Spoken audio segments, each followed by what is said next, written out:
Hello, good morning students. In last class we understood that importance of renewable energy sources. Out of this concept, the main renewable energy resources are wind, solar and biogas. So the fossil fuels are depleting with their time. Hence, we are going to create or we are going to develop another energy resources. So, fossil fuel techniques are having their life limitation because the energy consumption from these resources across the world, it is met by 60 to 75%. Out of these, coal is very important. But here, the importance of renewable energy sources, already it is pointed out in last class. So, we have to discuss today what is the function of wind energy conversion system, WECS. So, the WECS mainly consists the following components: wind turbine, gearbox, coupling, generator and controller. These are the main components. So, it is very easy to remembrance. You draw the block diagram of this and remember the components. What is the function of wind turbine? Wind turbine consists mainly the rotor, and along with that rotor blades are fixed. So, it is already observed the wind power is directly proportional to area of rotor and velocity of wind. These two factors decides the capacity of wind generation plant, because density of air we can't touch that, it is available in atmosphere. So, wind velocity is also we can't alter, it is also natural gift, but only thing we have to go for selection of proper area of rotor, that is length of blade size, and that is also limited by several factors later on. So, finally, now you understand the wind power is directly proportional to area of rotor, and how much velocity of wind hits on the blades. Once the wind hits or strikes on the blades of rotor, due to the aerodynamic effect, the blades starts rotating. Hence, wind turbine converts kinetic energy of wind to the rotational energy. This rotational energy is given input to the gearbox. This rotational energy is given input to the gearbox. Again, it is having low shaft gearbox or high speed gearbox. So, input is low speed, output is high speed, for better understanding. So, the function of gearbox, it is very simple: to increase the speed, from lower speed to higher speed, because generator needs some specified speed to run the generator. Hence, it needs some range, it may be 1000 rpm, it may be 1500 rpm, or it may be 2500 rpm as per the design of generator. Hence, the gearbox increases low speed to high speed. So, high speed shaft is coupled to the generator. As the shaft rotates, the generator parts also rotates. As the shaft rotates, generator part also rotates. So, it is also understood generator consists two main parts: one conductor part, one field system. Out of these two, any one should be rotating. Hence, EMF is induced as per the Faraday's laws of electromagnetic induction.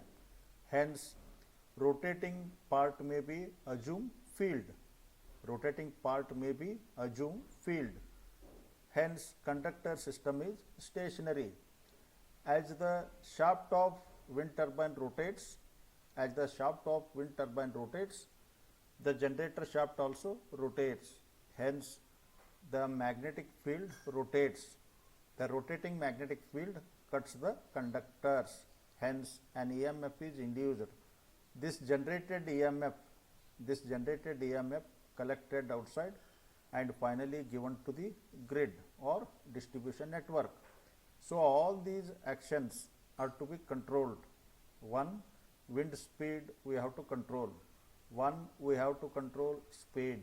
One, we have to control torque. One, we have to control the input of the generator. One, we have to control the temperature developing in gearbox as well as generator.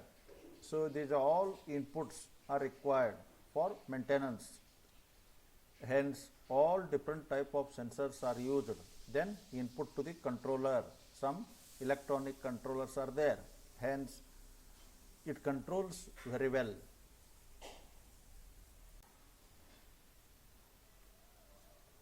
Mainly wind turbine consists blades, extenders and hub. Hub acts as some base for the rotor blades. Extenders are connected to rotor hubs. Extenders are connected part between blade and hub. So, on the hub, the direct wind velocity hits. So, Nestle is another chamber, wind generation chamber. It consists, all equipments are placed inside the Nestle. It will act as a shield or protects all machineries installed inside the chamber from external conditions. So, it also supports the whole weight of machinery and it is placed on the top of tower. So, whole assembly is called Nestle.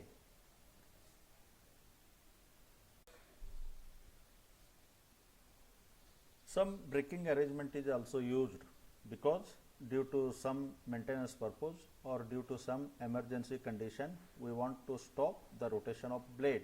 So, that is called mechanical braking. So, it may be used of hydraulic disc type brakes or mechanical friction type blades to stop the running condition, or it may be emergency condition, it may be for maintenance. So, after that cooling units are also used. So, some heating effect is generating inside the generator as well as gearbox. Hence, we have to control the temperature rise within limit, otherwise heating effect will spoil insulation. Hence, it may damage the performance of generator. It may affect on the performance of generator. Hence, we require cooling arrangement. Yaw mechanism, it also includes some yaw motor arrangement, that is called yaw drive. This drive helps to keep the rotor or hub to change the direction in which maximum wind is available. That is, it is possible to generate maximum power. This is just similar to we are keeping a kite in the direction of wind. If the direction of wind changes, then kite direction should also change horizontally. This is known as yaw mechanism. Already we are knowing the generator. So, another very important factor, pitch control. Sometimes aerodynamic effect will require change the direction of blade. There only rotating the pitch, just pitch, it may be 15 degree, 20 degree. The blades should also change the position. This is known as pitch control due to aerodynamic effect. So, aerofoil effect. Okay. So, this is called pitch control, this is called yaw control. These two are very important. to extract the maximum power. So tower is very much required because constant wind, high wind velocity may be available at certain height from the ground surface.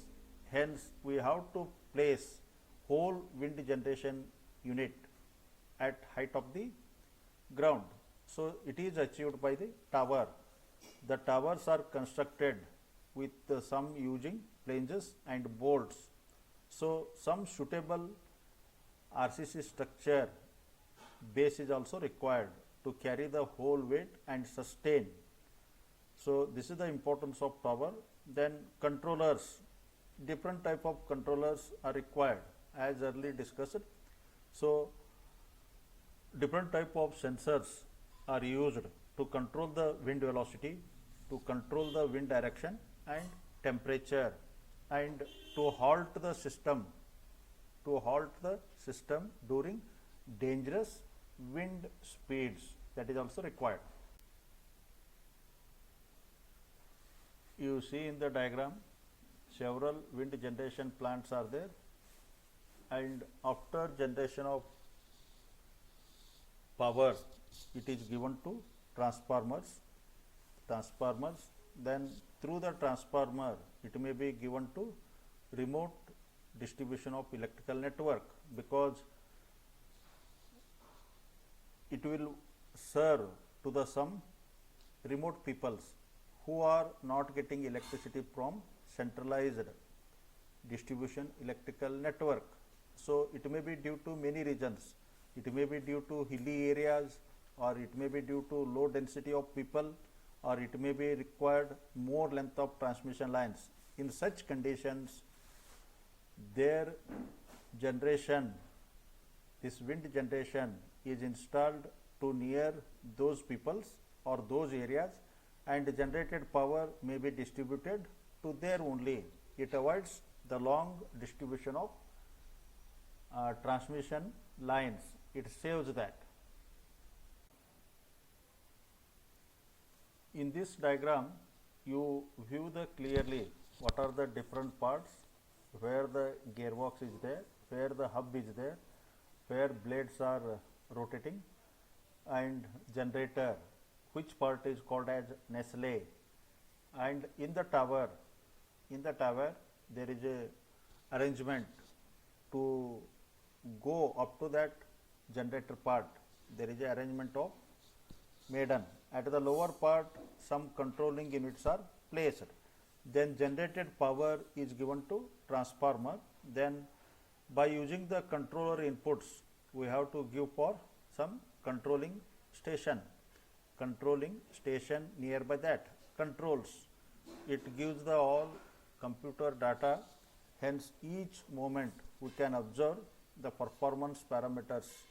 Either it may be wind speed, either it may be generated voltage, either it is how much frequency is going to generate. All things are to be observed and analyzed, because maintenance is very important, or it is a backbone for any industry. Hence, electrical generation is also one type of industry. Proper maintenance can save further danger or repair cost. You can observe also here different parts of the wind generation unit. Hub is there, blades are there, main shaft, gearbox unit, brakes arrangement, then high speed shaft, then generator. This whole arrangement is very important. It is known as nacelle. Then this whole assembly is placed on tower, at the top of tower. There are so many advantages. Few very important advantages you must be remember. So, wind generation is free from pollution. Wind generation can be used for decentralized distribution. Wind generation provides a environmental friendly wind generation is naturally available resource. We cannot buy, any price is not required. It is naturally available resource. That is also one of the important. Hence, it requires less land. It requires less land. Farmers can use their land for their purpose. These are the advantages. Sir, the wind energy also has following disadvantages. One, wind energy depends upon nature. Wind energy is fluctuating in nature. All seasons, same wind energy is not available. And wind turbine produces more noise. That is also one main drawback. The wind energy has low energy density. The wind energy has low energy density. Less energy is produced. And it is located far away from the load centers. Main important is the investment cost is very high. That means cost of generation per unit is very high as compared to fossil fuel techniques. Cost of generation cost per unit is very high as compared to fossil fuel techniques, sir. Then applications of wind energy. So before going to world war, before going to wind generation, our farmers are using, or this wind technique can be used in different applications. Number one, this is used in water pumping in earlier methods. They are also used for some irrigation facilities, some grinding grains. Mainly it is used in agriculture sector, and it is also used in for this energy can be used for stone crushing machines and also in wood cutting mills. It is wind energy is also used in proper water management during rainy season and for also control of drainage. So later on, after Second World War, so many innovative ideas have been used to go for alternate energy resources. At that time, this wind energy can be also used, implemented to generate the electrical power. So you can remember all these, what type of question comes.